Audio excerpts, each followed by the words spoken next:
Back in the 07-08 season, the Lakers were a pretty decent team, led by the prime MVP candidate, Kobe Bryant. However, things began to fall apart when the injury bug hit him, with the biggest blow dealt to their starting center, Andrew Bynum, who busted his kneecap around January and eventually was forced to sit out through the remainder of the season. Bynum was an integral part of the triangle, and without him, the Lakers' playoff hopes hung in the balance. In other words, they needed a replacement, and they needed it quickly. And so they pulled one of the most controversial mid-season trades ever by acquiring Grizzly star Paul Gasol in exchange for a bunch of scraps, and the Lakers' 48th overall pick in the 2007 draft, which weirdly enough turned out to be Paul's brother, Marc Gasol. Anyway, the Pau Gasol effect was felt quickly, as the Lakers went 22-5 for the rest of the season and went on to reach the NBA Finals. And although they lost to Boston that year, the Lakers would form a super team that defined the landscape of the NBA for the next 2 seasons by winning back-to-back championships, and as they say, the rest was history. Mid-season trades are the final pit stop for teams to recalibrate or upgrade their roster heading into the playoffs. And as you saw with the Gasol trade, that one single move transformed the Lakers into a super team overnight, and eventually it helped them to dominate the NBA for years to come. Now, with the 2024 trade deadline looming, I see a couple of teams pulling the same stunt that the 08 Lakers pulled off, and some of them are actually one piece away from forming their own super team, which makes things even more interesting as the playoff closes in. Well, with that said, let's break down some realistic trades that could possibly go down in the following weeks and talk about the impact of these blockbuster deals for the rest of the league. Anyway, let's start with the team that has been buzzing a lot of noise when it comes to trade rumors, and that is the Los Angeles Lakers. As of this recording, the Lakers are barely hanging for a playoff spot, let alone a play-in tournament spot, with a 24-23 record.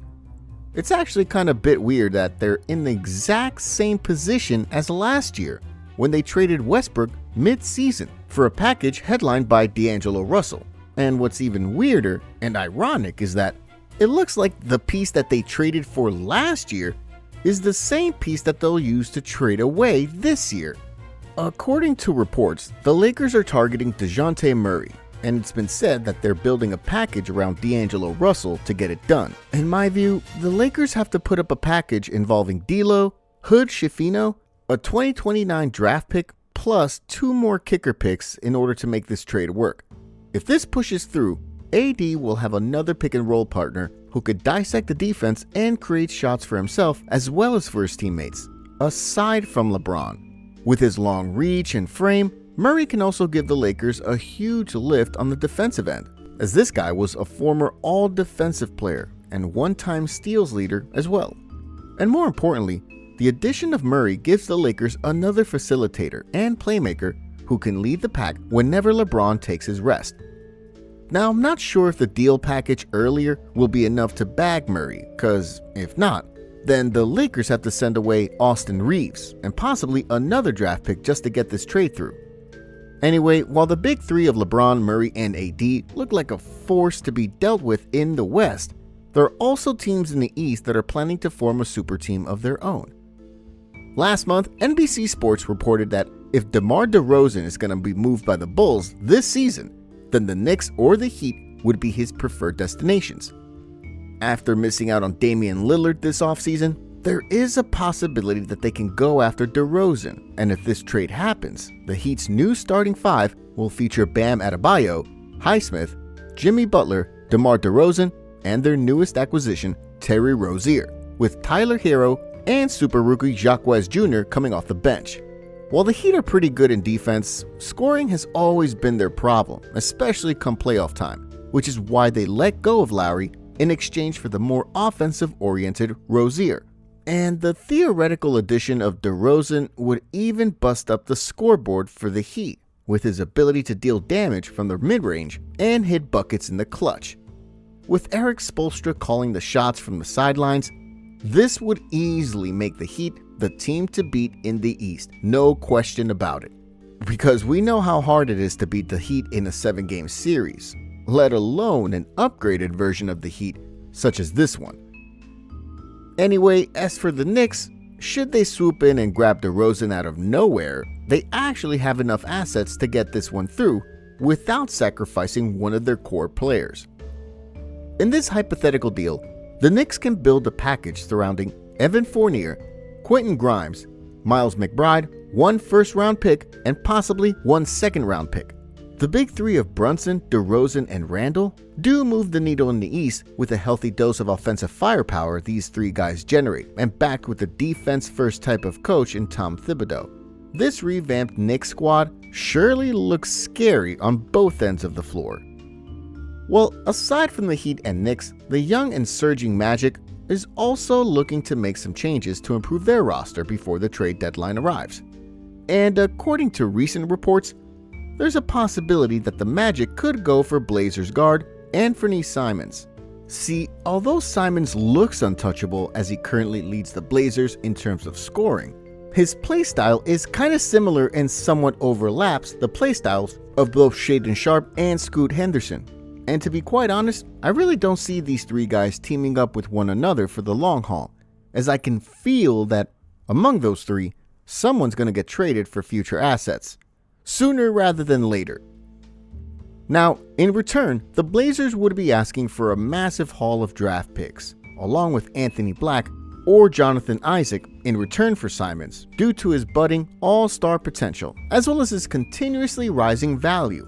And if the Magic somehow pull this off, then their new starting lineup will feature Fultz and Simons in the backcourt, Franz Wagner as the small forward, while Banchero and Carter Jr. complete the front court.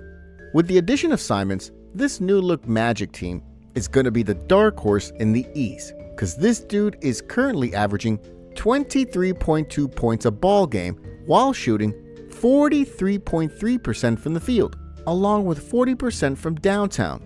And with this said, the young big three of Simons, Wagner, and Banchero will definitely create some chaos and pull some big upsets come playoff time for sure.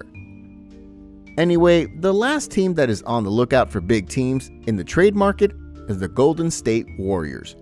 Just like other teams such as the Lakers, the Heat, the Knicks, and the Spurs, the Warriors are also interested in acquiring DeJounte Murray.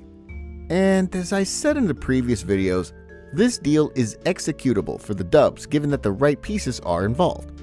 Without sacrificing their big three and young guns, the Warriors could trade CP3 along with his fat contract and Andrew Wiggins, plus a first or second round pick in exchange for Murray. And if the Dubs could offer more than that, then the Hawks would have to add Clint Capella to the package to make both sides of the table happy. If this pushes through, a lineup consisting of the Splash Brothers in the backcourt, Murray as the small forward, while Kuminga and Capella rounds up the front court, it looks like a death lineup 2.0 for the Warriors. And this 5-man unit will surely propel them back to championship contention in no time. Now, aside from Murray, the Warriors still have a chance of landing DeRozan or perhaps Zach LaVine. But this one is a little bit far-fetched, since this type of deal would have to involve Klay or Draymond, and even Jonathan Kuminga to some extent. Anyway, what's your take on all these possible trades? And which team do you think will make a big splash in the following weeks? Let me know your thoughts on this by putting your answers down below.